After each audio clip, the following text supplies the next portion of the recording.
एक गांव में रामू नाम का एक किसान रहता था।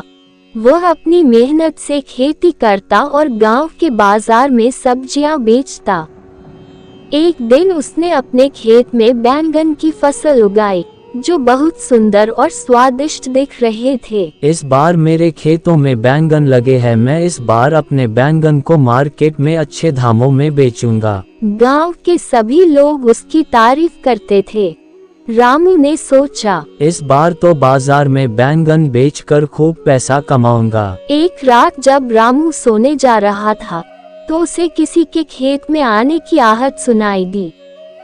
उसने सोचा, शायद कोई जानवर होगा। लेकिन जब वह बाहर गया तो उसने देखा कि एक औरत उसके खेत के पास खड़ी थी।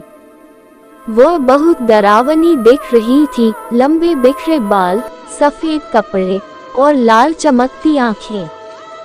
रामू को समझते देर न लगी कि ये तो एक चुड़ैल है, यह मेरे खेतों में क्या कर रही हैं? चुड़ैल ने रामू से कहा, ये बैंगन बहुत अच्छे हैं, मैं इन्हें ले जाऊंगी। डर के मारे रामू की हालत खराब हो गई, लेकिन फिर उसने हिम्मत जुटाई और बोला, ये बैंगन मेरे हैं, मैं इन्हें बेचने के लिए बाजार ले जाऊंगा। चुड़ैल हंसी और बोली, मैं हर रोज एक बैंगन लेने आऊंगी, और अगर तुमने मुझे मना किया तो तुम्हारा बुरा हाल कर दूंगी। रामू को मजबूरी में मानना पड़ा। हर रात चुड़ैल एक बैंगन लेने आती और रामू डर के मारे कुछ नहीं कह पाता। धीरे धीरे खेत में बैंगन खत्म होने लगे।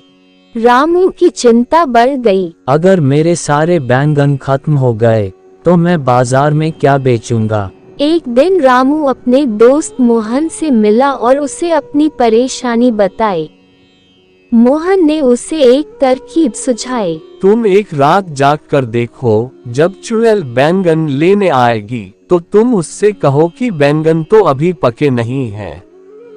अगर वह तुम्हारी बात मानेगी तो तुम उससे रोक सकोगे। रामू ने मोहन की बात मान ली।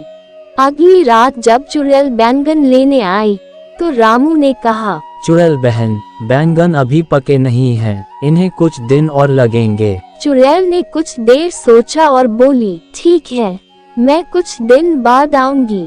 इस बीच रामू ने जल्दी से बैंगन तोड़कर उन्हें बाजार में बेच दिया।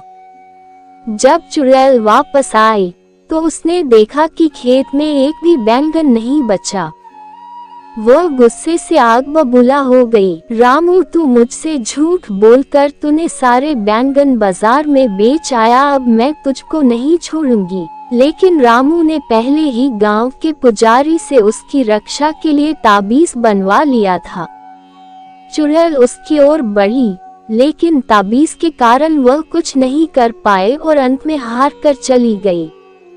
रामू ने राहत की सांस ली और सोचा, अगर हिम्मत और समझदारी से काम लो तो किसी भी मुसीबत से निपटा जा सकता है। इस तरह रामू ने अपनी मेहनत से उगाए हुए बैंगन और अपनी जान दोनों बचा लिए, और गांव में उसकी चतुराई की खूब चर्चा हुई। इस कहानी से हमें ये सीखने को मिलता है कि मुसीबत कितनी भी बड़ी हो, हिम्मत और होशियारी से उसे हराया जा सकता है।